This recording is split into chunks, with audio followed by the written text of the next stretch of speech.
and welcome to the podcast that is less Ryder Cup and more Hoof It Up. It's the big man up top. Oh, it certainly is, Joe. I mean, what I'm going to say is I don't abide by any slating of the Ryder Cup because it's, obviously golf is the second greatest sport in the world. I heard it was quite entertaining, actually. It really was. Yeah. I was listening this morning to Gabby Agbonlahor's summary of the Ryder Cup, which I'm sure we're all interested in. His opinion on how the golf went. Well, I am. Fair to say he knew absolutely nothing about golf. Look, I don't know the first thing about golf, but he was just saying such generic stuff like some of the shots. Some of the golf shots were very good, yes. He also said it was wonderful for the neutral. And I thought, Team Europe, Team USA, there's not many neutrals around here. No. Brazilian golf fans? I guess so. Yeah, good Australian. for them. Absolutely. Anyway. Enough golf. Enough golf.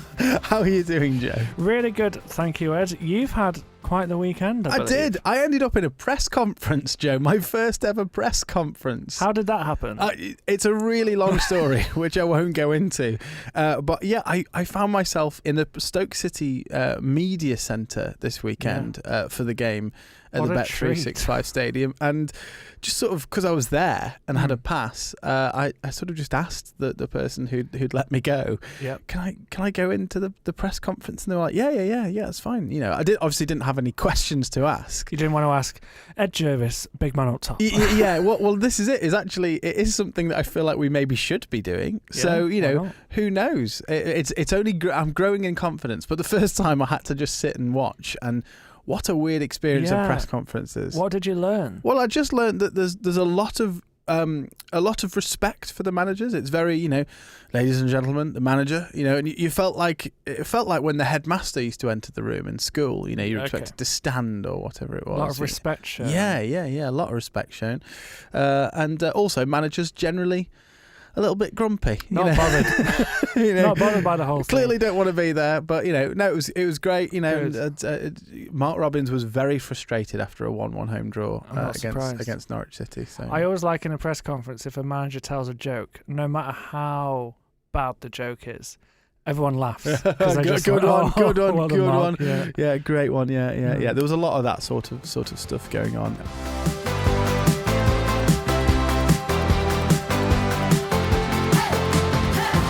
Joe, we need to start with our quiz. It's the most important bit, isn't it, really? So for anyone who is a first-time listener, this is a quiz with a slight variation. We're going to be talking about players that we affectionately call Bible ballers. That is, players who share their first name with the name of a book in the Bible. Are you ready, Joe? It's my turn to quiz you this week. I am ready. Very, very good. Here we go. Which manager signed Bible baller Jamie Vardy for Leicester City from Fleetwood Town in 2012? How well do you know your Leicester managers, Joe Rivers? Gosh, not well at all. Gosh. My initial thought, the initial name that came into my head was Dean Smith. Okay. But I can't remember, was Dean Smith a late Leicester manager or an early Leicester manager? I've absolutely no idea. I'll need more time then.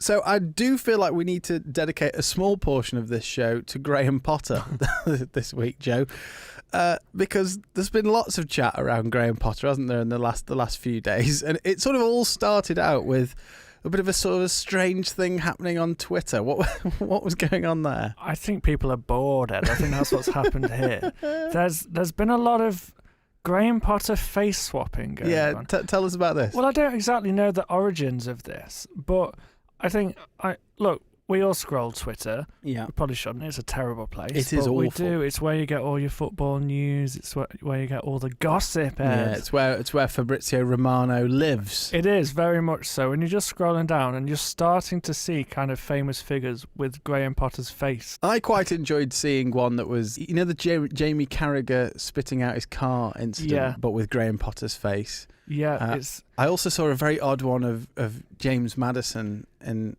a hospital bed with his children all around him, but all of his children now had Graham Potter's face. I did see that one. It was terrifying. It was very, very odd, and I don't quite know what's going on. I saw. Do you remember the Ellen DeGeneres selfie? Yeah. Yes, I do. Saw that one with everyone with had all Graham Potters. I mean, technology is incredible these days. It is. It's remarkable. My favourite thing about this whole story is that Graham Potter was actually asked about it on Friday in his press conference ahead of the West Ham game. What did he make of it? Well, he actually took it quite well. It was the classic, like, "Oh, my sons have found it really funny," right? That kind of thing. I was nervous because he's been quite frosty in press conferences. Yeah. So we spoke about this last week. Now you are a man of the press conference. Yeah. Did it feel like an atmosphere where you can kind of bring that kind of thing up? No, not at all. Because I did think when I was in the Mark Robbins press conference at the after the Stoke game, I was thinking, like, what would I say? If I was the big man up top, genuinely there to actually input something, what would I? And it would just be vaguely amusing and non-serious, and it would go down like a lead balloon, I imagine. I feel like you probably have to have a lot of respect to be able to crack a joke in there. But anyway, Graham Potter was asked about it on Friday, took it very well, had a laugh about it, and then was sacked the next day. We'll come on to the sacking shortly, but that then prompted, and this was genuinely how I found out about his job being taken by Nuno. Yes. Was seeing Nuno being unveiled, but with Graham Potter's face. It was all just, the whole thing was just bizarre, wasn't it? That's kind of a full circle moment, isn't it? Let's draw a line now under this daft episode. Yeah. Joe, what do you think about the sacking, first of all, of Graham Potter? I mean, I don't think it's that much of a surprise. No. Is it? I think he's been quite uninspiring, the whole managerial appointment. I think there's no real standout moments. I think West Ham fans are starting to regret what happened with Moyes. Yeah. A couple of years ago when they kind of did this whole thing. Thank you for where you brought us, a European trophy. Yeah. But we want something more stylish. So they went for Lopetegui. That didn't work. They've gone for Potter to steady the ship. That hasn't worked. So I'm not surprised, but I think West Ham only have themselves to blame. It feels like where do you start with West Ham? Yeah. I mean, do you think Nuno can get anything out of this squad? I'm fearful for Nuno because I think he's done really well in terms of obviously everything that he achieved at Forest, but I think that the situation is so different at West Ham. I think that there's a lot of expectation on their managers from the fans. I don't think he will get the kind of time that he needs to fix things, if I'm honest. Look, I think Nuno's stock is as high as it's been for a while, certainly since he's been at Wolves. How much of this do you think West Ham have kind of panicked? Like, Nuno's on the market. Nuno's there. We need to snap him up right now. Absolutely. That's exactly what this smacks of. The speed of the appointment as well. What do you make of the appointment, Joe? I actually quite like it. I think West Ham needs some defensive solidity, and he's known for that. I think he'll get a tune out of them, but I don't think it'll be the most entertaining tune you've ever seen. It won't be the most melodic tune you've heard. It's not going to be BBC Night at the Proms.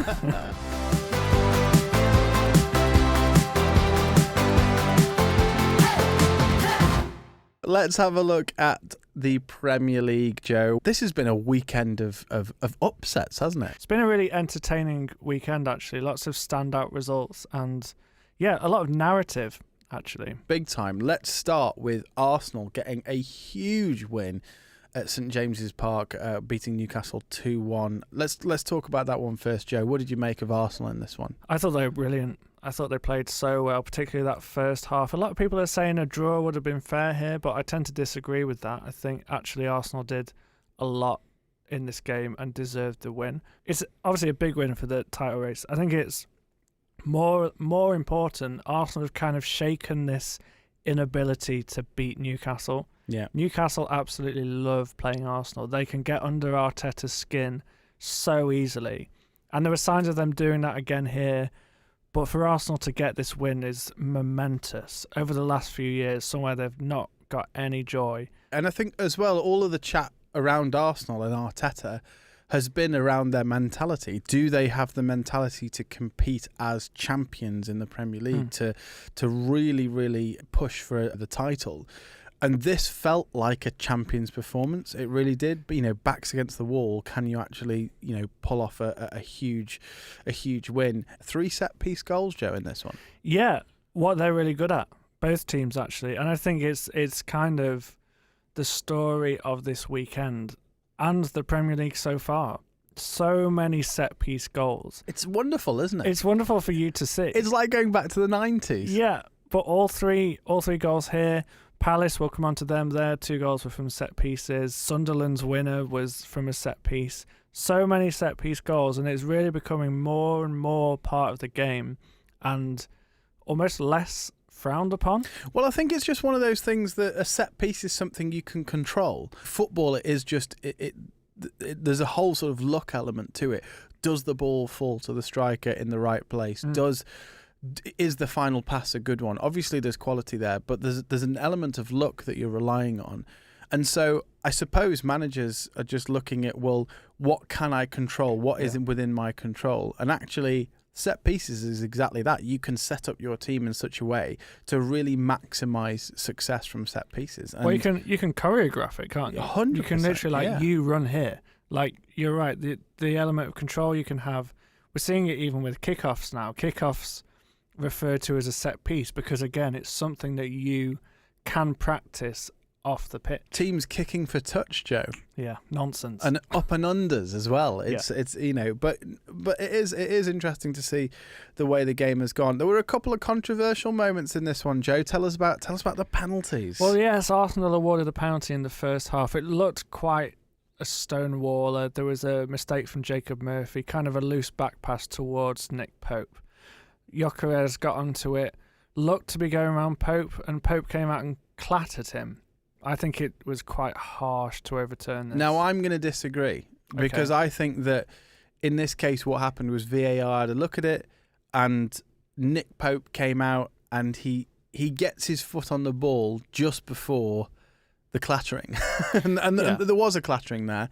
I think what's happening is you're getting forensic about it. Very forensic. And we're really slowing it down to find that touch. Yeah. I think if it's not obvious, it's more of a I don't know. The touch is the thing that makes it a foul or not. So for me, I think that was the correct decision. I think that was VAR being used correctly. Now, I don't know how long it took them to get to that point, but I think that was a good decision personally. Now, there was a penalty the penalty appeal at the other end as well, wasn't there? Yeah, this was a really interesting one as well. This is when it was Arsenal 2-1 up.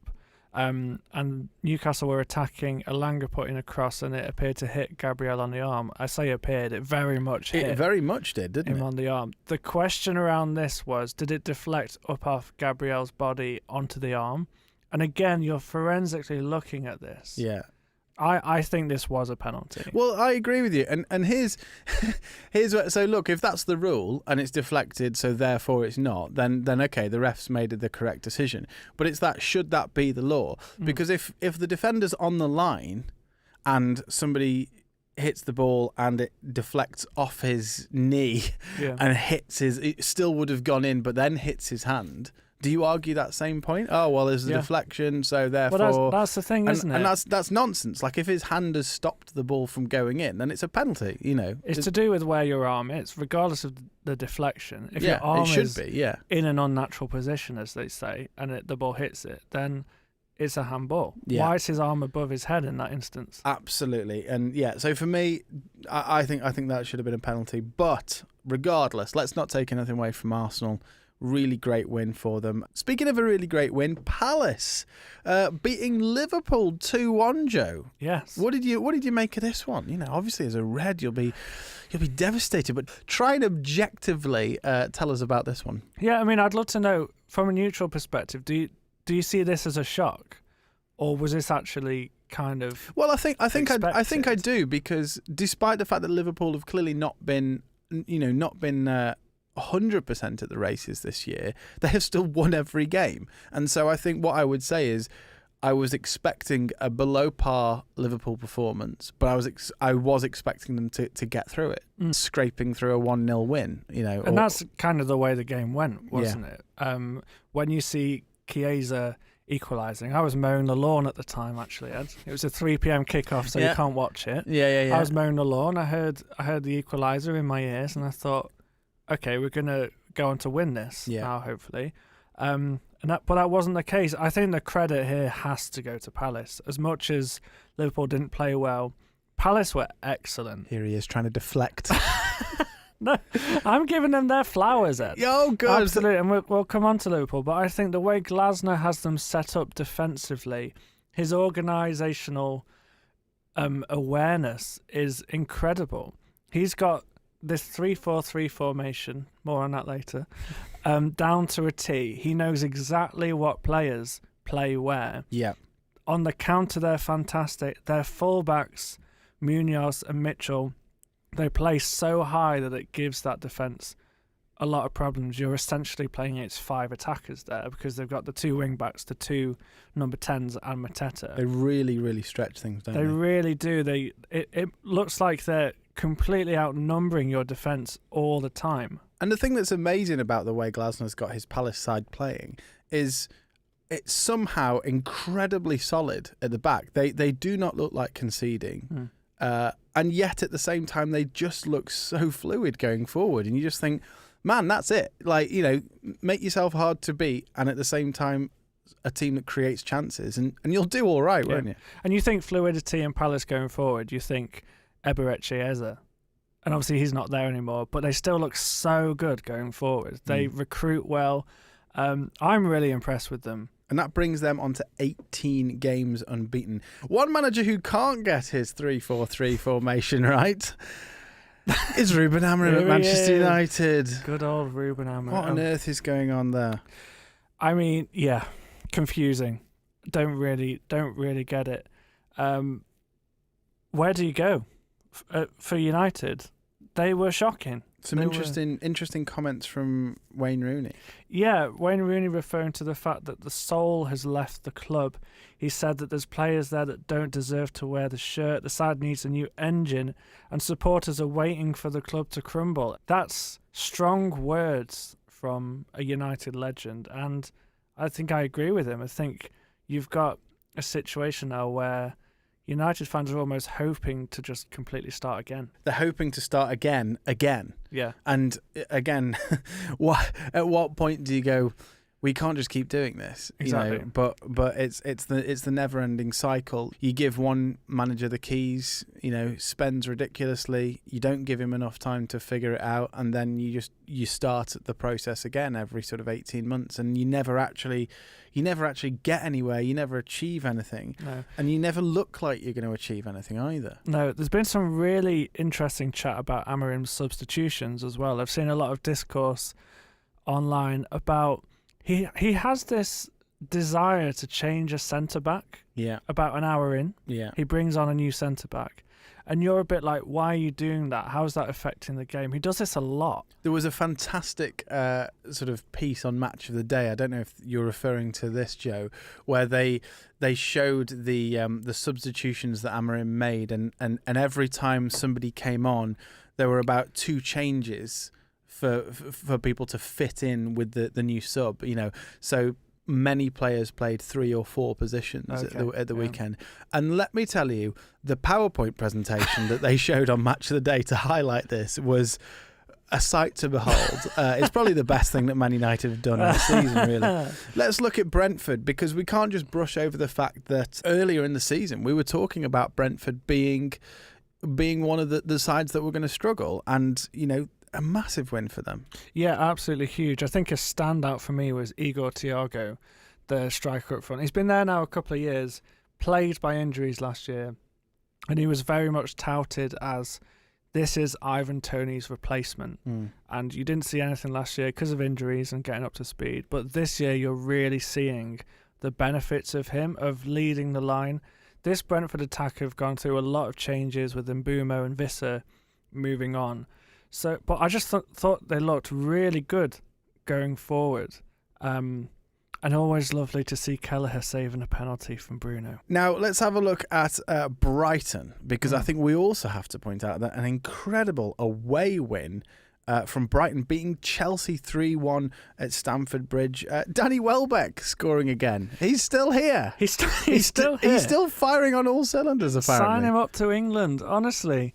He leads the line so well. Yeah. He's kind of one of those strikers that you just forget about. And I think, look, I've been guilty as a Liverpool fan of seeing, when you play Brighton, you see Welbeck up front and you're like, oh, that'll be all right. Yeah. No problems. But he's so dangerous, and He's evergreen. Yeah, big goal. I think a lot about this game was changed by the red card from Trevor Chalobah. Yeah, tell us about this red card. It's just a classic last man pulling an attacker back. When was he going to go on to score? Don't know. But it was a denial of quite an obvious goal-scoring opportunity. Dogso. Is that what it's called? It is, yes. Maresca receiving the dreaded vote of confidence. It's not what you want. We don't like that, do we? No. No, exactly. There's a big game tonight for Chelsea, isn't there, Joe? It's Mourinho's return. We're all loving it. We're all excited. Honestly, I think Mourinho's in a lovely old spot now of... We don't want him all the time, do we? We don't want him week to week, but we'll have him in the Champions League. Yeah. We'll let him come back a few times. Say a few daft things. Yeah, and this is just the perfect first European game for Benfica, away at Chelsea. There was a moment where I was trying to work out when you'd put this on the notes, Joe. Like, I was trying to think, who's he managing now? Could be anyone. And I was like, oh, he's in Turkey. He left Turkey. Is he in France? I couldn't figure it out. And then I was like, yes, of course. He's gone back to Portugal. Let's touch on another huge away win this weekend, which was Sunderland getting a 1-0 win away at Forest. We're going to have to touch on Forest and the issues there and what Ange's going through, bless him. But let's start with Sunderland. An excellent start to life in the Premier League. Yeah, and I think everyone is delighted by it, barring Newcastle fans, I'm sure. Just really solid, really entertaining to watch. Nice to have them back in the Prem, and I think a big part of it has been the signing of Granit Xhaka. I think in the middle of the park, he is the experience that every promoted team desire, and he's been fantastic. He's on set pieces, and this goal came from a set piece, a headed goal. Yeah, once they got the goal, they were really hard to break down as well, which you can't often say about promoted sides, that they are difficult to break down, but that was the case. Let's touch on Forest, though. Not looking good for them, is it, particularly? Really strange start to the season. Is it too early, though, for us to... Ange's only just come in. What you have to say is that his style of football is the polar opposite of Nuno. Yeah. And that is going to take time to implement and to get right, if indeed they do get it right. Ange's going to get time. We'll start judging him in February when they're adrift. Well, we'll start judging him in his second season, of course. Of course, because that's when he wins a trophy. That's when he wins things.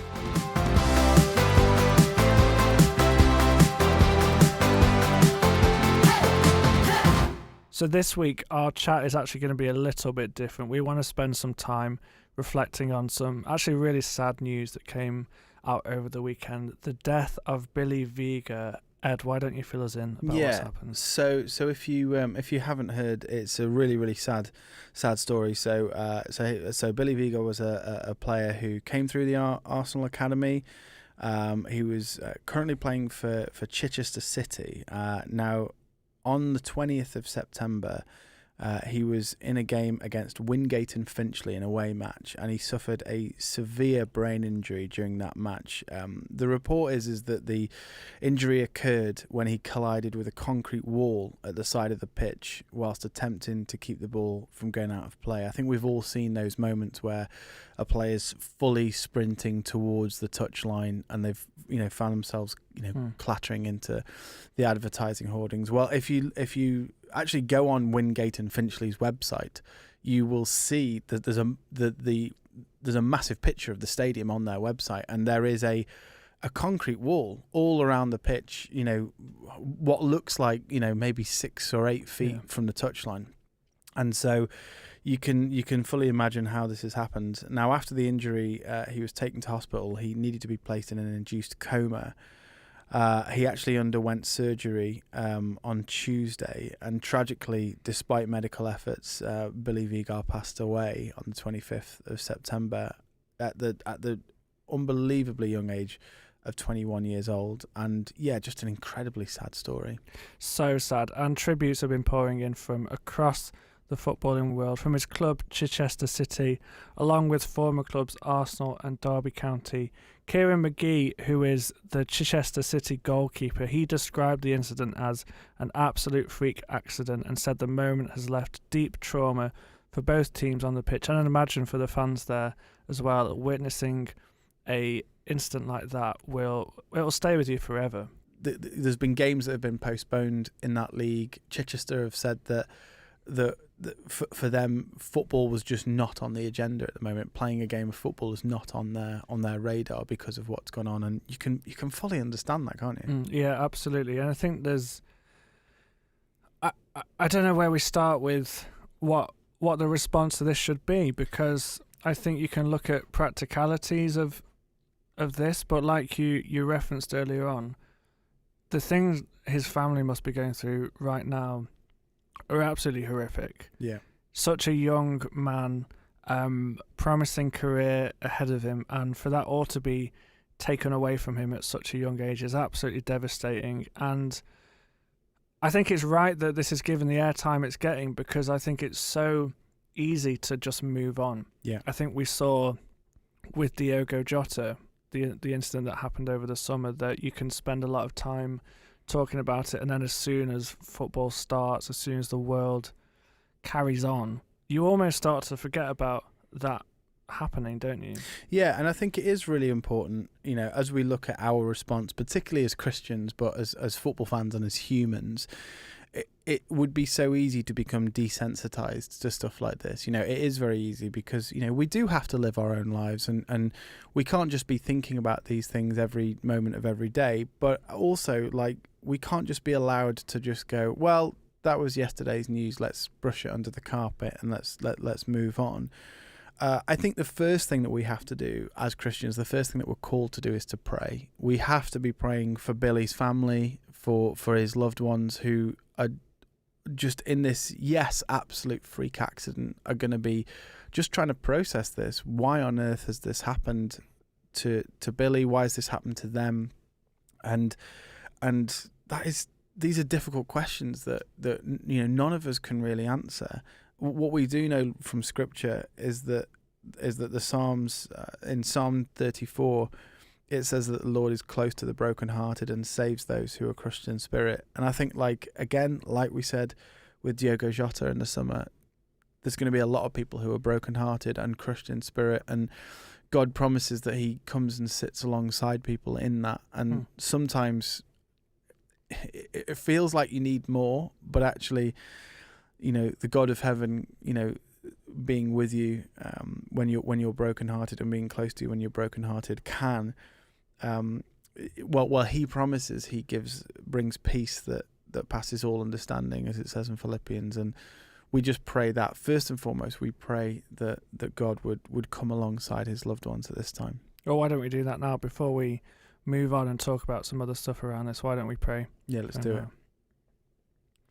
Yeah, Father, we just want to lift the family of Billy Vigar up to you right now, Father. I can't imagine what they are going through, what they are processing, and we just pray that you would draw close to them with that peace that passes all understanding as they try and make sense of what is going on here, what has happened, what could have been done to prevent this, just that they would fully know that they are in your arms right at this time, Father.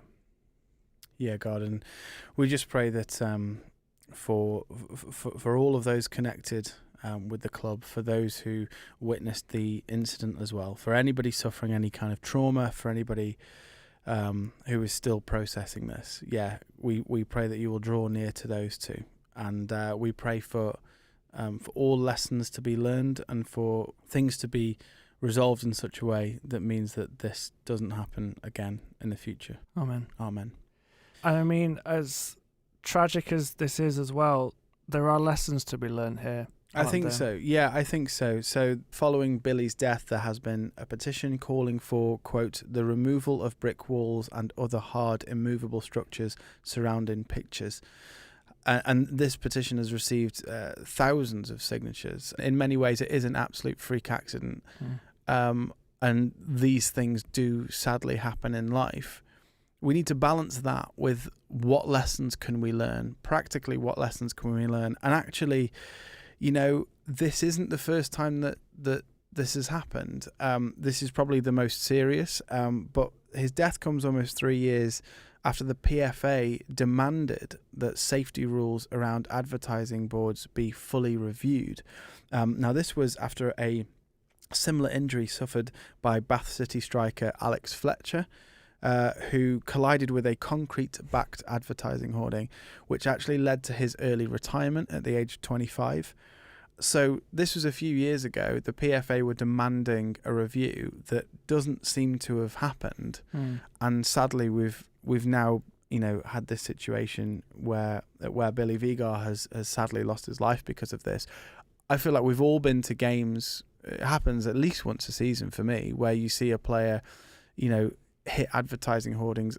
I saw it at Stoke fairly recently, and the advertising hoardings that they hit, these big sort of LED screens that are around the pitch, but actually they've been placed very close to the actual playing surface. They don't need to be there. The only reason they are there is to double the amount of advertising revenue. And so we're sort of making a decision about, the price of $1, so to speak, compared to player welfare and player safety, aren't we? It has to be a wake-up call, doesn't it? And interestingly, Alex Fletcher, who you just mentioned with that incident, that had to be the wake-up call. That was ignored. It was moved on from. Alex Fletcher has come out and said, you know what, this is being described as a freak accident, which it was in some ways, but at the same time it was utterly preventable. And more needs to be done. They're conducting this immediate review, and it's tragic that something like this has to happen in order for us to do that. This is mad, isn't it, that we're doing essentially an episode on health and safety and the importance of it, but this is really, really important when we think about the worst thing that could happen. And we were kind of umming and ahhing, weren't we, about do we just talk about this topic or do we try and draw some parallels? Because that's what we like to do. Yeah. But sometimes we don't want to force it in. But actually, you found a verse that I think speaks into this quite nicely. 100%. So this verse in Deuteronomy 22, verse 8, it gives an incredibly practical instruction about why health and safety is important. It says, when you build a house, obviously we're not talking about houses here, we're talking about football stadiums, but it says, when you build a house, make a parapet around your roof so that you may not bring the guilt of bloodshed on your house if someone falls from the roof, right? So that is a very, very specific and very gruesome sort of example. But to me, what that shows is that God values human responsibility in preventing harm. We are called to anticipate dangers. That's what a risk assessment is, and to then act wisely so that others are protected. And I think that, in the sort of days of, health and safety gone mad, and we can sort of tut and roll our eyes. Actually, this is really important because it keeps people safe. And there's a line somewhere, yes, but the key is that we're learning from mistakes. We're learning from when things go wrong. Proverbs 27 verse 12 says, "The prudent see danger and take refuge, but the simple keep going and pay the penalty." And so basically, for me, that shows that, again, it's part of God's wisdom is that we learn from when things go wrong and we take steps to avoid repeating it. The key thing is that we learn from these mistakes and that we to make sure that we don't repeat it. You only have to look at things like Hillsborough, Joe. The Hillsborough tragedy in 1989. We often think, that was this moment where it was lots of people died, and then we did this thing. We made all stadiums all-seater and all of that sort of stuff. But actually, that came off the back of lots of awful tragedies. There was the Ibrox disaster in 1971 where 66 people died. There was the Bradford Stadium fire in 1985 where 56 people died. And then there was the Heysel Stadium disaster involving Liverpool and Juventus in that same year, 1985, where 39 people died. And it took 4 big tragedies. Hillsborough happened after that. It took 4 big tragedies in the 70s and 80s for people to go, we need to learn some lessons here about crowd control and about the upkeep of stadiums and all of that. And I just don't want this to be a situation where another player dies in a couple of years and we go, and we don't take any action, and then it has to be 3 or 4 players that die for us to actually go, okay, we should probably remove these walls and things from around the edge of the stadium. Yeah, 100%. It needs to be immediate action, doesn't it? The talk of this immediate review, very important, but it has to be immediate. It has to be immediate action to prevent this happening again. The verse I'm going to leave you with, Joe, which I think is really interesting. Jesus actually is talking in Luke 13. There was an accident at the Tower of Siloam. I hope I'm pronouncing that right. Jesus actually says in verse 4, those 18 who died when the tower in Siloam fell on them, do you think they were more guilty than all the others living in Jerusalem? I tell you no, but unless you repent, you too will all perish. What those people were looking to do when they brought this story to Jesus is they were looking to blame the people who died in the accident. Now, they were talking specifically about their sin. Were they greater sinners, and therefore they brought it on themselves, so to speak? And Jesus resoundingly says no. He reframes the tragedy as a call for reflection and change. And that's what we need to be doing here. Just in the exact same way it was awful when the victims of Hillsborough were blamed for their actions. The easy thing is for us to point the fingers and blame. That's not what we need to do here. It has been a tragic accident, but what we do need to do is make sure we are learning from what's gone on and prevent any preventable death in the future. And look, there's actually history as well in football of changes being made following a similar kind of thing. If you remember Euro 2020 when Christian Eriksen collapsed on the pitch, obviously that again was quite traumatic scenes. Off the back of that, a lot of training was done, a lot of things were put in place with defibrillators. Should something like this happen again, it would be prevented. We need to take inspiration from that to do exactly the same here.